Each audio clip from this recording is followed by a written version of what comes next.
Hello, Word. Listeners, welcome back.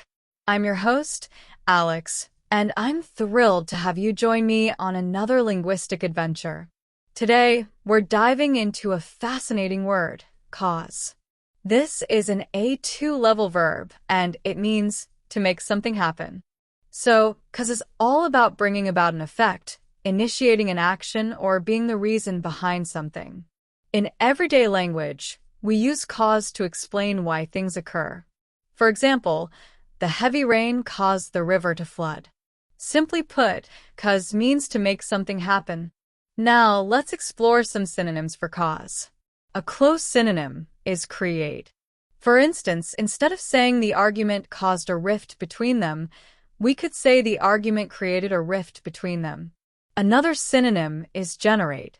We can say, the new policy generated a lot of discussion. Think of it as the act of starting something, initiating a chain of events. Another good synonym is produce. For example, the factory produces a lot of pollution. Now, let's consider result in. As in eating too much sugar can result in health problems. One more synonym is trigger.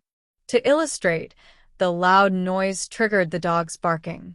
So synonyms for cause like create, generate, produce, result in, and trigger all share the idea of bringing something into existence or setting something in motion. Now, let's flip the coin and look at antonyms, words that have the opposite meaning of cause. A good antonym is prevent. If cause is about making something happen, prevent is about stopping it. For example, wearing a seatbelt can prevent serious injury in a car accident. Another antonym is stop. To illustrate, the police stopped the robbery. Think of it as hindering an action, preventing something to happen. Another related antonym is deter. We could say, the high prices deter many people from buying the product. Another antonym is avoid. For instance, to avoid getting sick, wash your hands frequently. One more antonym is block, as in the fallen tree blocked the road. So, antonyms like prevent, stop, deter, avoid, and block represent the opposite idea of cause. They are about halting actions or ensuring things do not happen. Now, let's consider how you can use cause in everyday life. Imagine you're talking about a traffic jam. You might say, the accident caused a big delay. Or, if you're discussing someone's success, you could say, hard work caused her to achieve her goals. When discussing the weather, you can say the sunshine caused the snow to melt.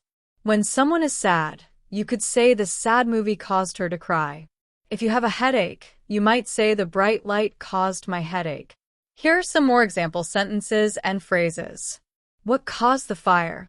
The economic crisis caused many businesses to close. His carelessness caused the accident. The medicine caused him to feel sleepy. Smoking causes cancer. The phrase to cause trouble is a common expression meaning to create problems or difficulties. To recap, cause is an A2 level verb meaning to make something happen.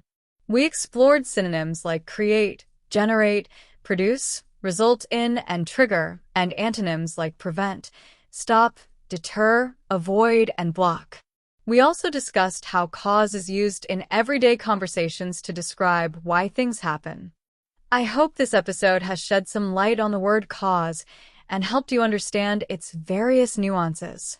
Thank you for tuning into Hello, Word. If you enjoyed this episode, please subscribe to our podcast and leave a review. Your support helps others discover our show and learn English with us. Now it's your turn. Think of your own sentence using the word cause and share it in the comments below. We can't wait to read them. I'll catch you next time on Hello, Word.